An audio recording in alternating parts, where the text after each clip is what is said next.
Alright, what's up everyone? Welcome back to Babel on Talmud.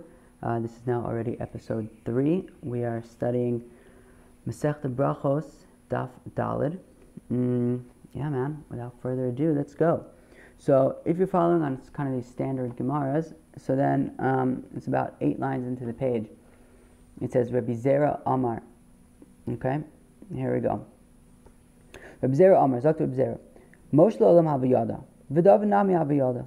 Oh, if you remember yesterday, we talked about, we said that David HaMelech got up at Chatzos, at midnight. The question was, how could he calculate Chatzos? Even Moshe Rabbeinu couldn't calculate Chatzos, as he says, Ka Chatzos Alayla. When he's describing Makas Bechoros to the Bnei Yisrael, he says, at around midnight, this thing is going to go down.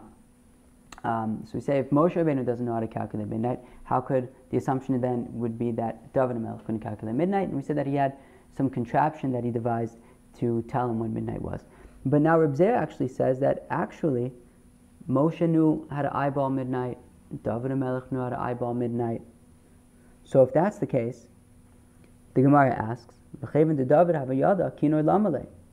well, if that's the case, that David knew he just knew when Chatzos was, then why did he need his fancy contraption with his harp that was hanging and the northern wind blowing? Why didn't he just, whenever it was Chatzos, he would just do what he's got to do at Chatzos? So the Gemara answers, Rabbi Zera answers, L'sorei mishnase. Oh, in order to wake him up, which is interesting, because Rabbi Zera said yesterday that actually David HaMelech says that he would be misnamnem kesus until Chatzos, and then afterwards he would be miskaber ka'ari, which doesn't sound like he was exactly right. The whole point was that he wasn't exactly sleeping. He was kind of, in an in-between state. Yet over here, Reb Zera seems to be saying that he knew when Chatzos was, but he just needed the harp contraption to wake him up. So I don't know, maybe to wake him up, not exactly from his sleep, but from his kind of dazy state. I don't know. Fine. And then the Gemara asks the same thing about Moshe Rabbeinu. Well, since Moshe knew when Chatzos was, well then why did he have to say around Chatzos is when Makas Bechoros is going to go down? So the Gemara answers, because Shema Kasavar, Moshe Kasavar, Shema Yitu Itstagnine Faro, V'yomer Moshe Badayu. Oh, Moshe Rabbeinu knew how to calculate Chatzos. That's no problem. But he was concerned that maybe the Egyptian magician people didn't know how to calculate Chatzos, and they would actually calculate Chatzos earlier than it really is, and it would come to their calculation of when midnight should be, and nothing would happen, and they'd be like, this Moshe guy, he's just messing with us, which is funny, because it's funny how it's psychological assessment, how after 9 sort of devastating afflictions in this poor country of Egypt, finally on the 10th one, literally all the firstborns in the country are about to die, and then it's oh no, didn't come. This guy, he's a fraudster, But Seder. So the Amar Mar, as we said earlier, or as we say in general, Lamed l'shoncha lomer ein yodea shema tisbade v'seyachis. Right? It's best to teach yourself to get accustomed to saying I don't know, rather than saying that you do know and getting, and when you really don't, because you'll get caught up in sort of a trap when you think that you know something and you don't, which is also interesting though. It's an interesting observation, because also if you say, I don't know too much, well, then you're just going to be boring and not really saying anything, right? So, I don't know, I guess maybe it's good to be sort of sensitive to when it's really in your benefit to say, I don't know. Sometimes it's just better not to get involved in something, yet we feel like we need to get involved, so maybe that's where it's better to just say, look man, just don't get involved.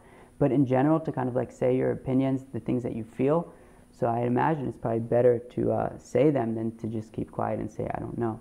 But, okay. So, first wide line of the Gemara. Rav Ashi Amar zugt Rav Ashi, Befalga urta de tlesar nagyar besar havakoi. Oh, so Rav Ashi says, no. You know what it means, kachatzos? Kachatzos alayla, around midnight, that's not what it means. It doesn't mean around midnight, maybe 5 minutes after, 5 minutes before. No, that's not what it means. It means that when was Moshe Rabbeinu talking to the Bnei Yisrael? On the night of the 14th, right? The night between day 13 and day 14 of Nisan. And that was at midnight that he was talking to them. And he was saying that kachatzos halayla, that just like this time now, tonight that I'm speaking to you, at this exact time tomorrow, kachatzos, like this time of midnight now, at this same time tomorrow is when there's going to be makas bechoros. And it was actually an exact time, right? So again, first up, wide line, Rav Ashi Amar, Rav Ashi said, Befalga urta tlesar nagyar besar havakai. They were, at the time that Moshe Rabbeinu was talking to Bnei Israel, it was at chatzos of the night in between day 13 and day 14 of Nisan. And of course, Makas Bechoros happened on the night of between day 14 and day 15, right? V'hachi ka'amar Moshe l'Yisrael. And this is what Moshe is saying to the Bnei Israel. Amar HaKadosh Baruch Hu, the Eibishter said, L'machar kachatzos halayla ki ha'idna, tomorrow at midnight, like right now, like today, ani yotzei b'soch Mitzrayim, I'm going to go out among Israel and smite all the firstborns. Oh, weiter. The David Shomer Nafshi ki chasirani. Oh, so David Melech says, Hashem, guard my soul because I'm a chassid. Okay. Levi Rabbi Yitzchak. So now we have two opinions over here on what this pasuk means. Levi and Rabbi Yitzchak. Chad Amar, one of them says, we don't know which one, but one of them says, Kach Amar David lifnei HaKadosh Baruch Hu. This is what David Melech said to Hashem. Ribono shel olam, Master of the world, Lo chasidani, am I not a chassid? Shekol malchi mizrach u'mayrav yishenim at shalosh shos. That's funny. Usually we associate chasidim with waking up late. Yet David seems to be saying, I'm a chassid because I wake up early. Huh. Alright. So he says, Lo chasidani, am I not a chassid? So I guess maybe the answer is, yeah, no, you're not a chassid. If you're a chassid, you wake up late. Anyways, Shekol malchi mizrach u'mayrav yishenim at shalosh shos. That all of the kings of the east and of the west, they sleep late. They sleep in. They sleep until 3 hours into the day. But I, I'm already up at midnight. 8 hours before them, I'm already up giving praise to you. V'ida. And the other opinion of what this means of Shomer Nafshi ki chasirani is Kacham David l'fnei HaKadosh Baruch Hu. This is what David HaMelech said to the Eibishter. Ribono shel olam, Master of the world, Lo chasid ani, am I not a chasid? Shekol malchei mizrach u'mayrav yoshvim agudus b'chvodam. In general, all the kings of east and west, they sit in rows at fancy forums, eating fancy food, flying on fancy jets, in their honor. Va'ani, and me, I'm not at these fancy forums. Yadai meluchlachos b'adam u'v'shvir u'v'shilya k'dei l'tar isha levayla. You know where I am? I'm back at home, actually dealing with the real people, dealing with damnida to be able to know if it's tahor or tameh, to be able to deal with miscarriages, to know if it was considered a vlad or not a vlad. Right? Shvir is basically the skin that the bones and the flesh are in. We're talking about a developing fetus, right? So that's the shvir is the actual fetus, right? And then the shilya is the placenta, basically. And if you have a miscarriage, the Gemara Nida talks about, if you have a miscarriage, depending on how developed the child is, if it's considered an actual child or not. If it's considered an actual child, then you have to wait, Zayin Nikim, and well, it depends if it's a boy or girl. It gets more complicated, okay? So he's saying, everyone else is there at their fancy forums, eating their fancy food. I'm dealing with the people, dealing with everyday real questions, can couples be together? So Zeu. So Vilo Od. And not only that, everything that I do, ani nimlach b'mipiboshes Rabbi. Everything that I do, I always, I don't just say I'm the smartest, I'm a genius, I know all the answers. I always consult with my teacher, Mipiboshes. V'omerlo, and I say to him, Mipiboshes Rabbi, Mipiboshes my teacher, Yafedanti, did I judge correctly? Yafechayavti, Yafezachisi, did I correctly make somebody innocent? Did I correctly make somebody guilty? Yafetiarti, Yafetimesi, did I correctly say that such and such is tar, such and such is tameh? V'lo boshti, and I wasn't embarrassed to basically say that I don't know everything and defer this to somebody greater than me. Amr Yeshua Brei Davidi Maikra. So says Rav Yeshua Brei Davidi, what is a pasuk that sort of expresses how David HaMelech would always consult with Mepiboshes?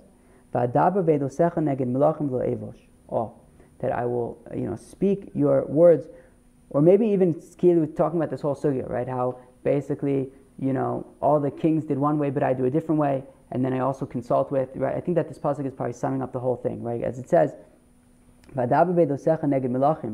That I speak in your ways, in your statutes against the melachim. So as opposed to all the melachim who are, waking up late, going to fancy parties and stuff, right? I'm dealing with you and Tuma and Tyra and things like that.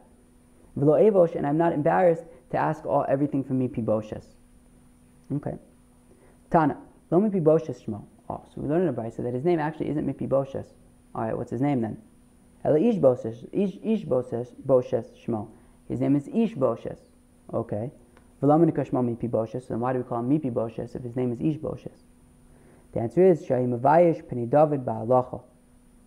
Because he would embarrass David in his knowledge of, in his vast knowledge of halacha, right? And that's what we Piboshes from his mouth. David HaMelech would be embarrassed at how little he himself knows in halacha. Okay. Lefichach zacha David v'yatsa mimenu kilav. Kilav or kilav.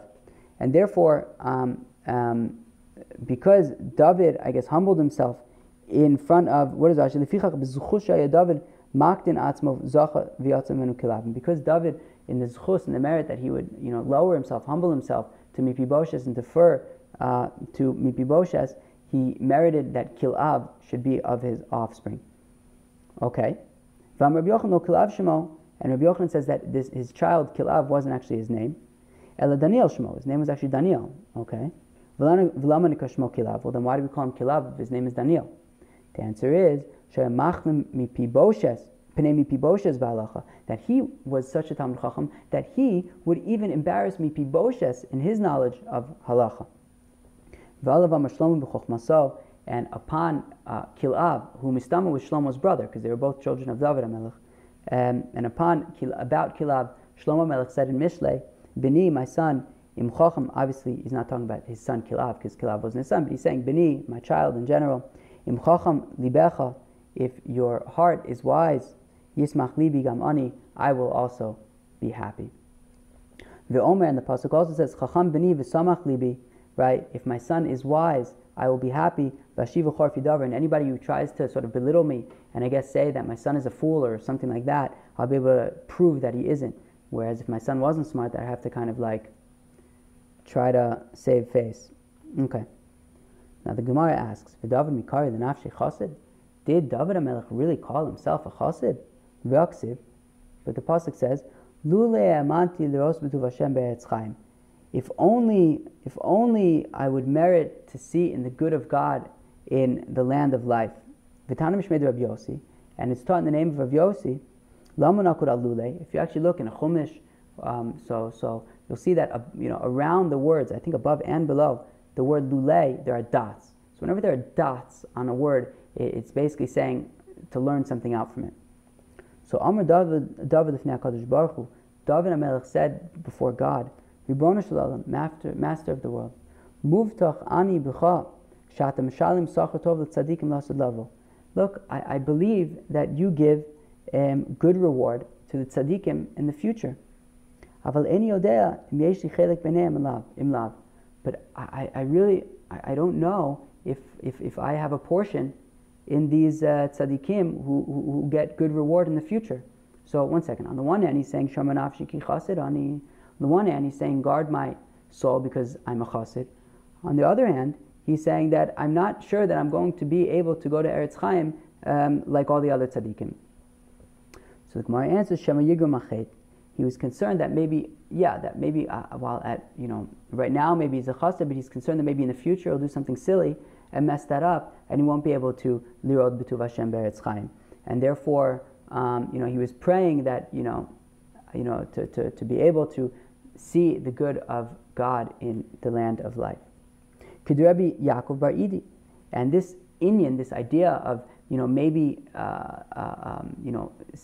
sins being able to have a negative effect, an adverse effect on reward, it can be illustrated like Rav Yaakov Bar Idi. Rav Yaakov Bar Idi Rami. Rav Yaakov Bar Idi asked the following question.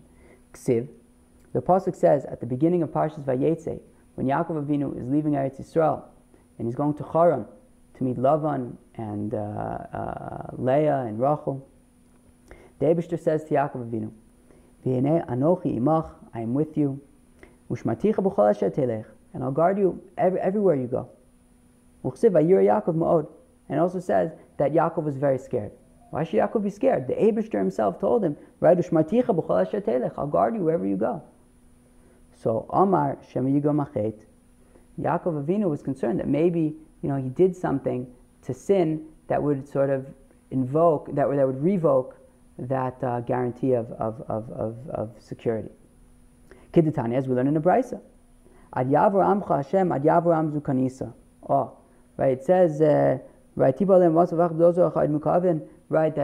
that it should fall upon them fear, right, and they were silenced like stones. That was in Kriyas Yamsuf, when the Mitzvim drowned. And it says, Ad Yavor Amcha Hashem, until your nation, God, passed. Ad Yavor Am Zukanisa, until this nation that you have acquired passed.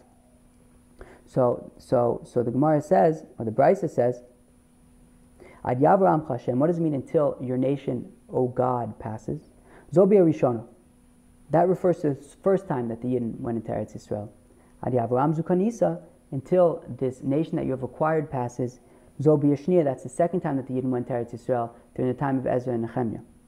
Mikan Amru Chachamim, and from here the Chachamim said, Ru'uyim Hayu Yisrael, Le'asos Le'em Neis, Bimei Ezra, K'derech Shenais Le'em Bimei Yoshua ben Nun.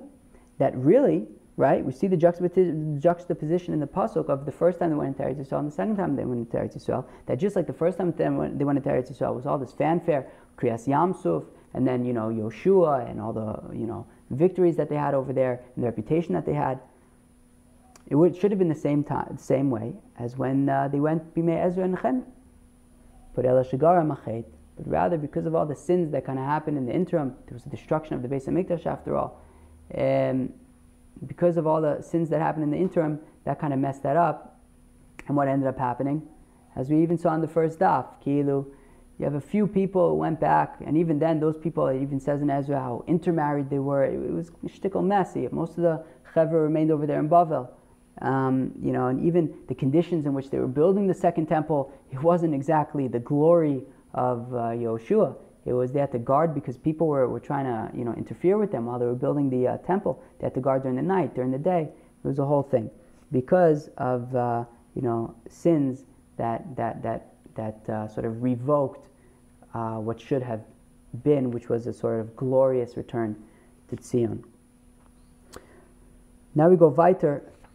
We move on in our Mishnah from Daf Beis Amud Aleph, and the Gemara says, "V'chacham om ar chatzos." Oh, so the Chachamim had said in the Mishnah that what you can read Kriyas Shema from the Tzeis HaKochavim until chatzos, until midnight. So the Gemara wants to know, Chachamim kiman svir lehu. I don't understand, right? Meaning, okay, if we take the Chachamim out of the picture for a second, we have Rabbi Eliezer's opinion, which is that you can read Kriyas Shema for the first of the 3 watches of the night. After the first watch, you can no longer read Kriyas Shema. Why does he say that? Because he learns that when the pasuk says B'shach B'cha, when you lie down, it means when you're going to lie down. When people are going to lie down. After the first watch, people aren't going to lie down anymore. They're already lying down. They're already sleeping. Okay? Now, Rabbi Gamliel, who says that you can read Kriyas Shema all night until the morning, until Amud HaShachar, he says that no, it's as long as people are in their beds, which is the entire night. As long as they're sleeping in their beds, you can still read Kriyas Shema, and that's till the morning. What's this business of midnight according to the Chachamim, right? What, if you hold like Rabbi Gamliel, then it should be the entire night. If you hold that it means when the people are first going to sleep, then it's only the first mishmar. What's with chatzos? What's chatzos? Okay, so and as we already saw in our Mishnah, it's kedei la'archik adam min avera. So really they hold like Rabbi Gamliel that it's all night, but this is just in order to prevent people from doing averas. But we're going to go into a little bit more detail about that over here. Okay, so Ikra Rabbi Eliezer Sfiradu, Leimer Rabbi Eliezer. If they hold like Rabbi Eliezer, that b'shach b'cha means that when people are going to sleep, so in like Rabbi Eliezer that it's the first mishmar of the night. Vikra Rabbi Gamliel Sfiradu, and if they hold like Rabbi Gamliel that it's as long as people are sleeping, are lying down, well then it's the entire night until the morning. So Leimer Rabbi Gamliel. So then let the Chachamim say like Rabbi Gamliel that you can read Kriyas Shema Meikra Adin all night. Well, they can read Kriyas Shema all night. So what is it? What do they hold in terms of B'shoch B'cha? So the Gemara answers, L'olam Rabban Gamliel Sfirlu. Really, they hold like Rabban Gamliel that you can read Kriyat Shema all night, because B'shach B'cha means as long as people are in their beds, which is all night. Then how come they say that you can only read Kriyat Shema until midnight? So that, to distance people from sinning. Kedetanya, as we learn in a Brisa, Chacham asu sag l'dveim, the Chacham made a fence around their words. Kidei, shelo yehei adam ba min asada ba'erev, so you shouldn't have a person coming back from the field in the evening. I assume the field is basically his work. You shouldn't have a person coming back from work at night. And he'll say, Eilich levesi, okay, let me just go home a shtickle, I'm tired. V'ochal kima, I'll eat a little dinner. V'eshte kima, I'll drink a shtickle. V'ishan kima, then I'll go to the couch, I'll pass out for a little bit, and then I'll wake up a little later, I'll pass out for a few hours, I'll kind of wake up a little groggy, shake myself off, splash a little water in my face, and then I'll read Kriyat Shema, I'll daven, and zeu.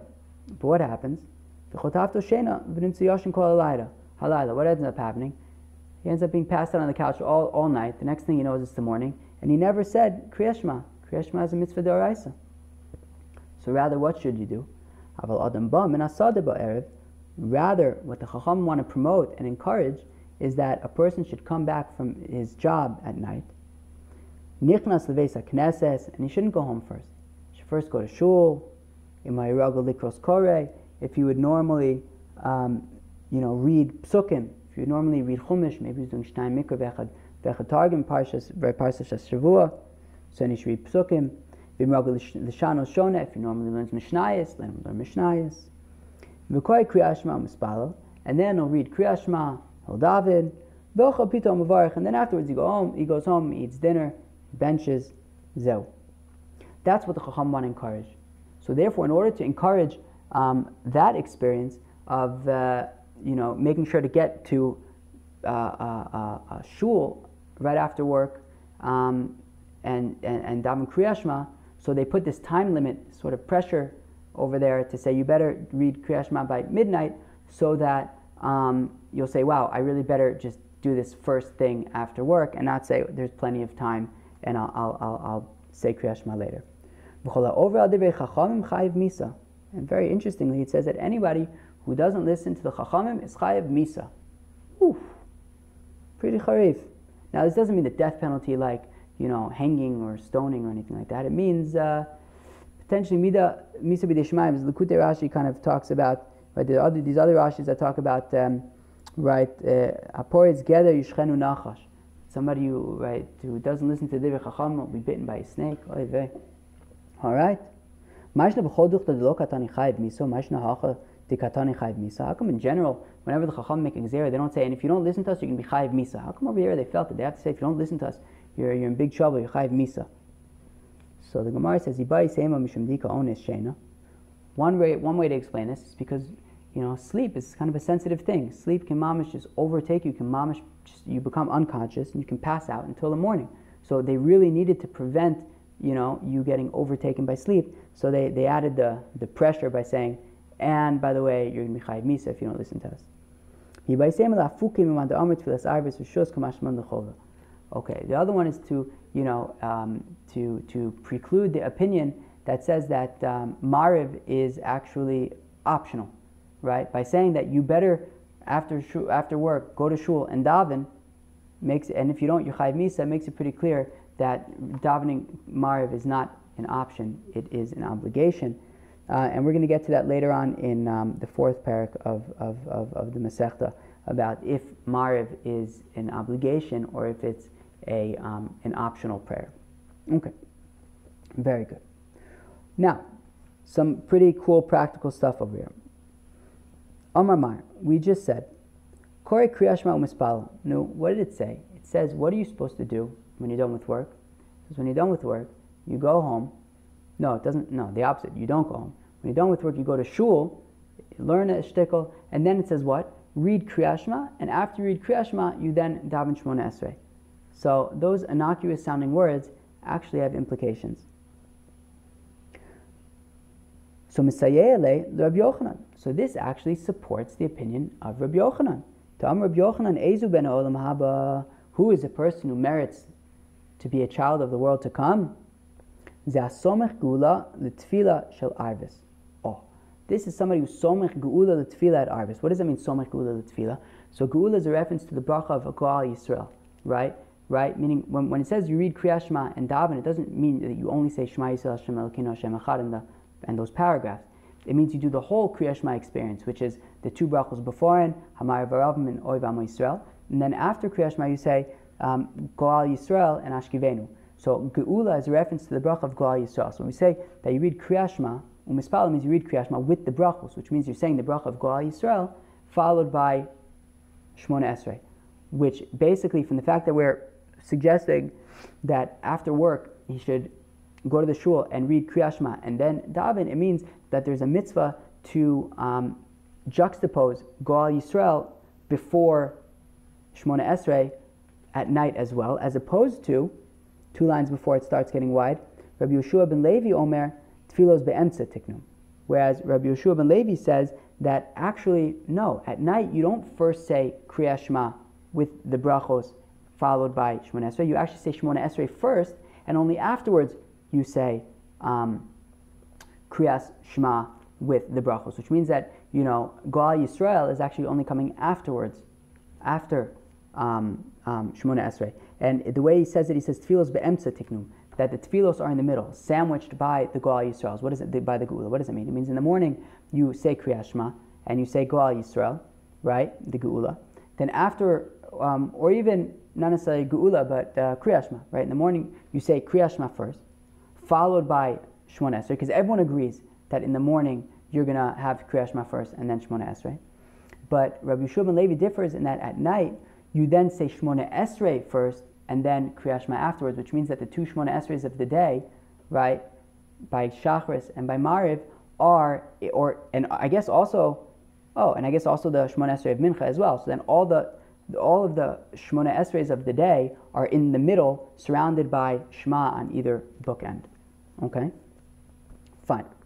So, B'maika Mifligei, so the Gemara asks, what's the machlokas between Rabbi Yeshua ben Levi and Rabbi Yochanan? How come Rabbi Yochanan says that you're somech geula l'tefila both in Shacharis and in Mariv, whereas Rabbi Yeshua ben Levi says you're somech geula l'tefila by Shacharis but not by Mariv? By Mariv you do Shmona Esrei first and then Shema. So Iba Yisei Makra, Iba Yisei Masvara. There's 2 ways how I can explain to you this machlokas. One is based on actual scripture, based on psukim. The one is based on just logic. Iba Yisei Masvara. So I'll start with the logic. How can I logically explain the 2 positions here?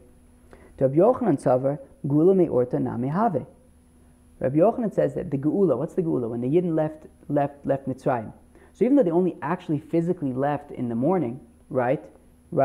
As it says, what is it? Mimachras, I think maybe the pasuk even says, Mimachras HaPesach Yatzu B'nei Yisrael. And the day after they brought the Korban Pesach, the Yidden left Mitzrayim. So even though the main Geula happened at night, but already it started the night before. One second. It already started the night before, and therefore there was still a little bit of geula already. There was the makas buchoros, there was the Korban Pesach. They were getting ready. So therefore at night as well we have this inyan of geula. Because what's geula l'tefila? What does it mean to be somech geula l'tefila in the first place? What it means is this. It means that Hashem took us out of Egypt. Let's just take during the day, for example, right? Hashem took us out of Egypt, and He took us out during the day. So in the morning, what we do is we commemorate God taking us out of Egypt during the day, and we praise God, and we're saying, thank you so much for taking us out of Egypt, and we say, Berachos Hashem Goal Yisrael, and we're like bringing God close with all this praise, and then once He's close, we then go straight into Shmona Esrei and start asking Him for things that we need, that we want, whatever it might be. So that's why it makes sense. So that's why we do this somech geula l'tefila thing, right? And Rashi actually says that it's, imagine what happens if you make a hefsek. What happens if you wouldn't immediately after Goal Yisrael, after talking about Gulas Mitzrayim, what would happen if you wouldn't then have Shmona Esrei? He said it's similar to like somebody goes to the door of a king, does ding dong ditch, right? He knocks on the door the king comes to him, and nobody's there. The guy already ran away. So it's the same thing here, right? When we're remembering, Yitzias Mitzrayim and everything that Hashem did, Hashem's like, oh wow, this is awesome. Hashem comes close.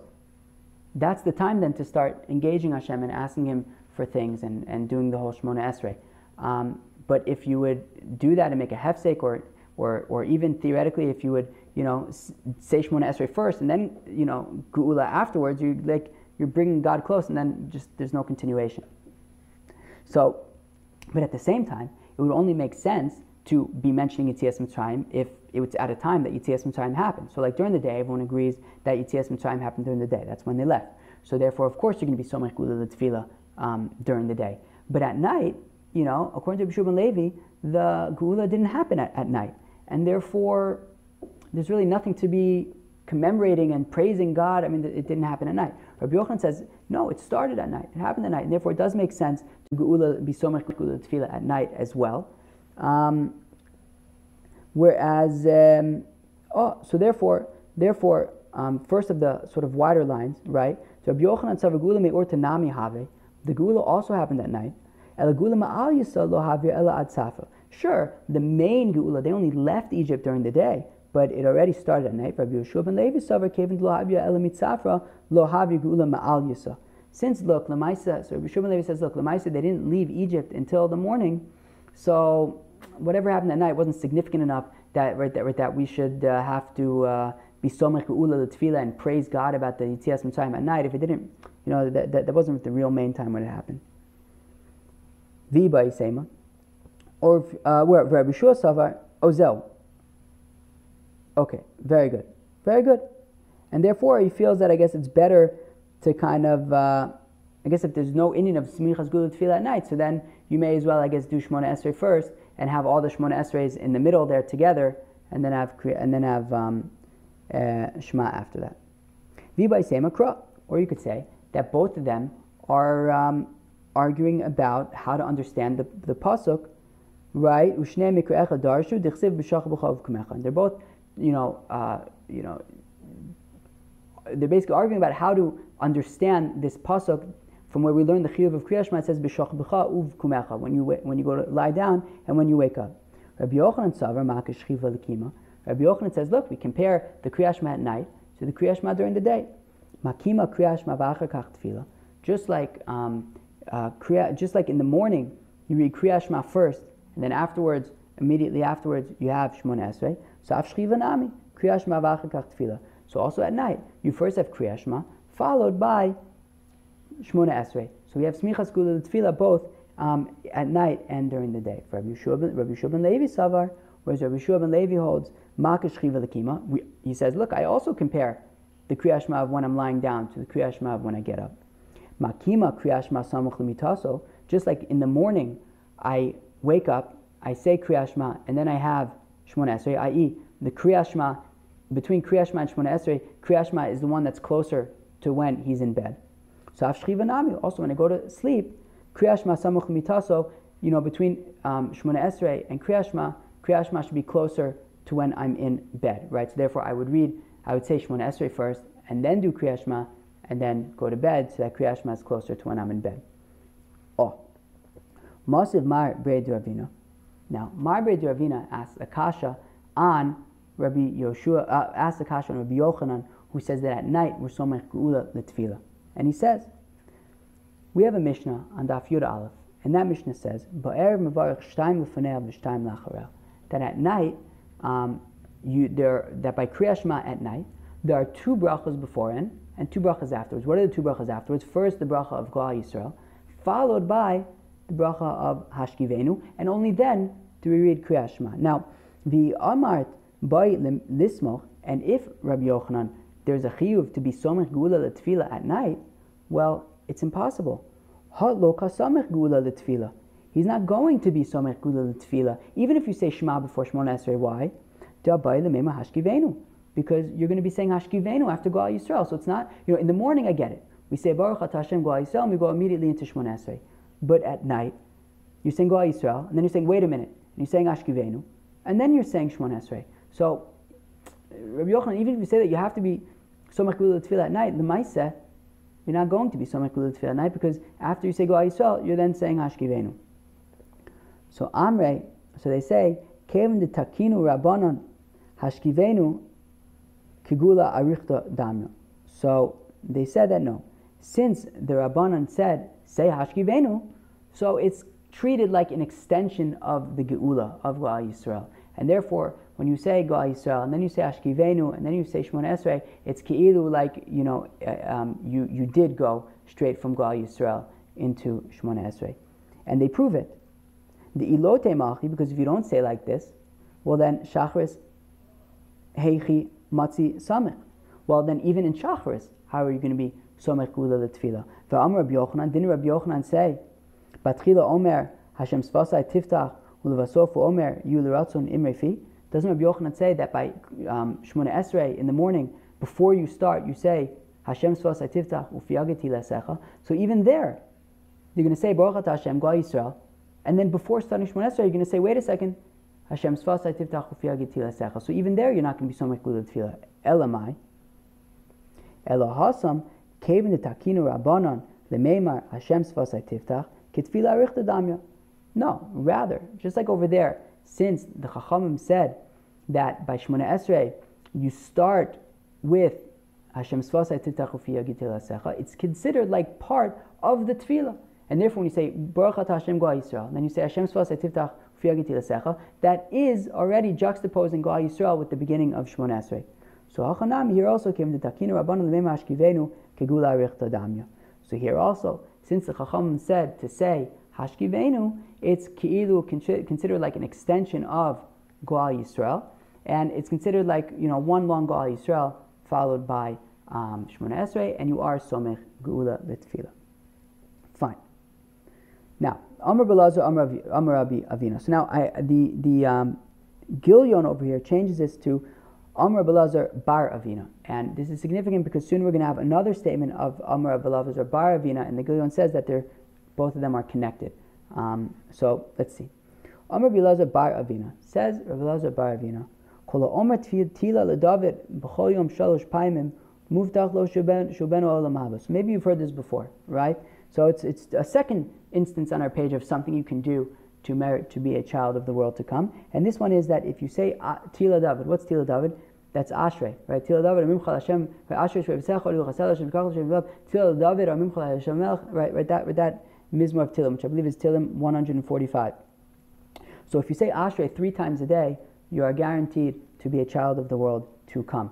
When do you say Ashrei 3 times a day? Twice in Shachris, right? Once in Sukkot Zimra, once by Uval Etzion, then once at Mincha, okay? My time. How come? What's so special about this parak of Tilim that if you say it 3 times, you're guaranteed to be a ben olam haba? So Yilem Mishum Dasi Ba Aleph Beis. What if you say, oh well, because it goes throughout the entire Aleph Beis? Isn't that amazing? That it goes through the entire Aleph Beis, and it has a pasuk for each letter in the Hebrew alphabet. B'nema Ashri Tmi Mederach Dasi B'Tmanya, and he changes this to Alfin. Okay, that has 8 Alephes and also 8 Bezes and 8 Gimels, right? There's this Tilim Kufyud test that some people might notice, might recognize as A, the longest chapter of all of Tilim, and B, it's the Tehillim that we say when we go to like a yurtzeit in a cemetery, right? The one with the 8 psukim for each letter in the alphabet, and we do that like for the name of the person who died. So if it's because like Ashrei goes to each letter and has a pasuk for each letter, well then why don't you say this one which has 8 psukim for each letter? Wouldn't that be 8 times as good?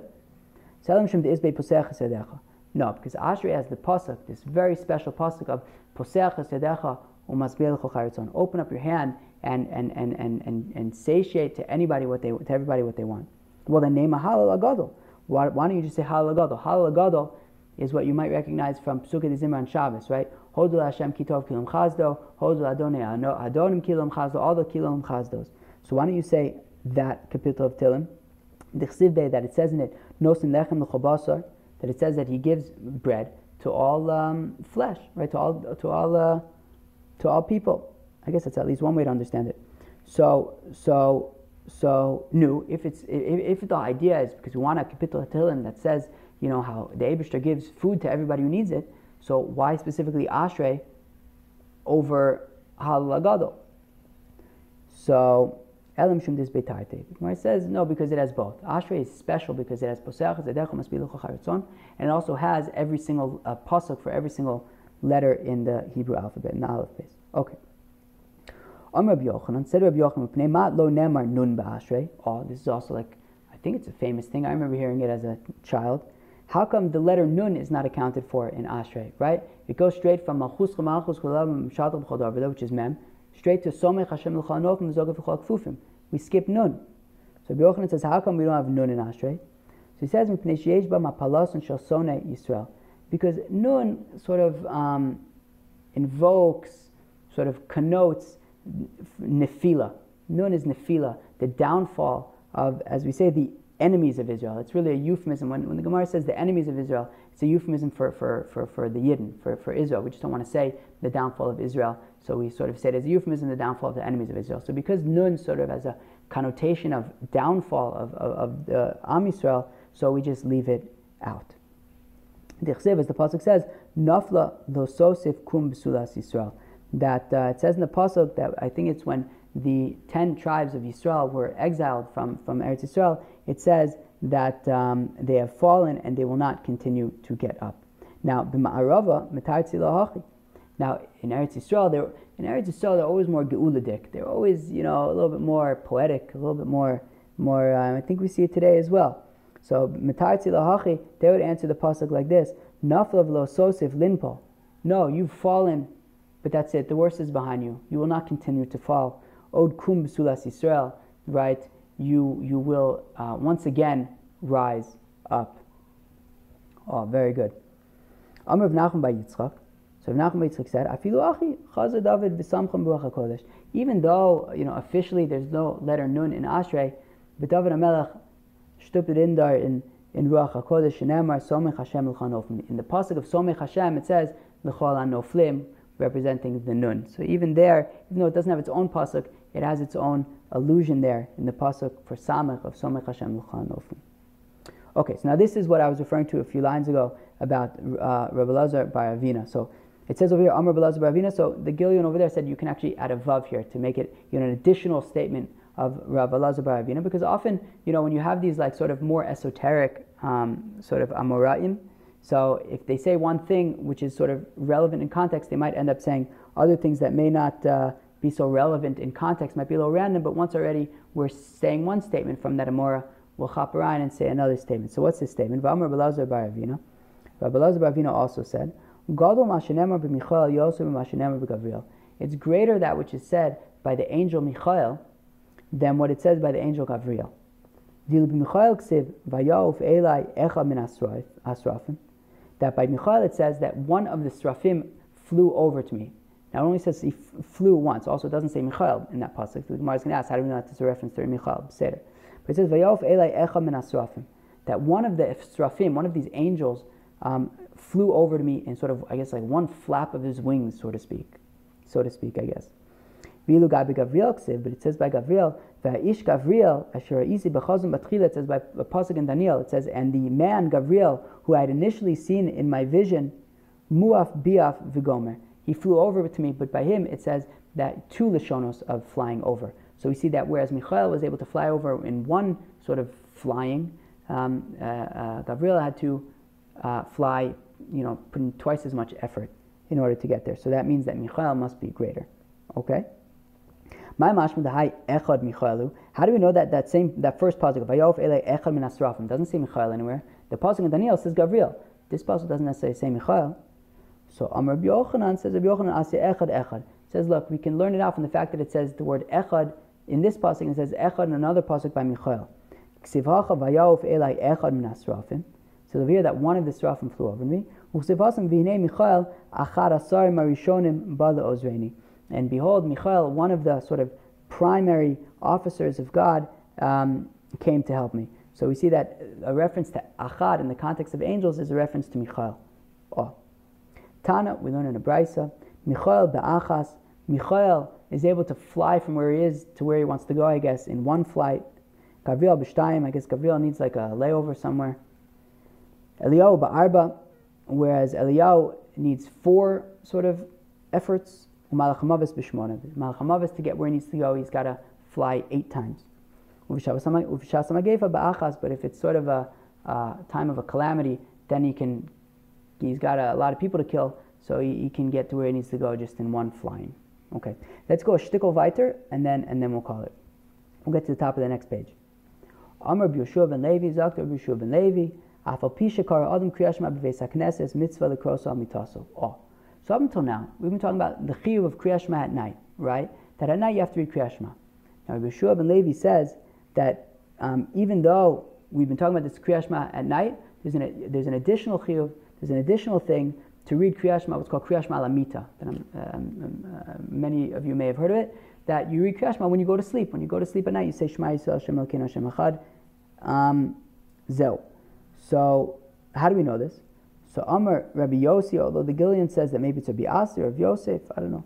Mikra. From where do we learn that you say kriyash ma lamita? As the pasuk says, Rigzu bal techeto, fear God and don't sin. Imu bilvavchem, say in your heart. Right, bilvavchem is a reference to, right, right, so say this thing that's a reference to al vavecha, i.e. Shema, al mishkavchem, on your bed, vidom musela, and then be quiet, and then you'll quietly go to sleep. So, zeu. So Amar Rav Nachman says, Rav Nachman, im Talmud Chacham hu ein sarach.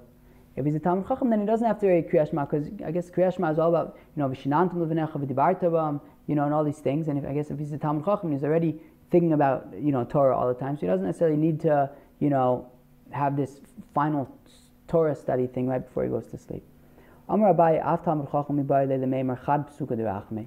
Even a Talmud Chacham, if he's not going to say Kriyash Ma, that's fine, but he should say epis, a pasuk of rachmim before he goes to sleep, of mercy before he goes to sleep. Could go on, for example, Biyadcha afkid ruchi, in your hands I give my spirit as a collateral. Padisa osi Hashem, and I know that you will redeem me and give me back my collateral, my spirit. Hashem kel emes, because Hashem, you are a God of truth. Thanks everybody. Thanks for joining. And as always, questions, comments, you're always welcome to put in the comments on YouTube or Facebook. Send me messages. You could email me, whatever you want. Cool, everyone. Have fun. Peace.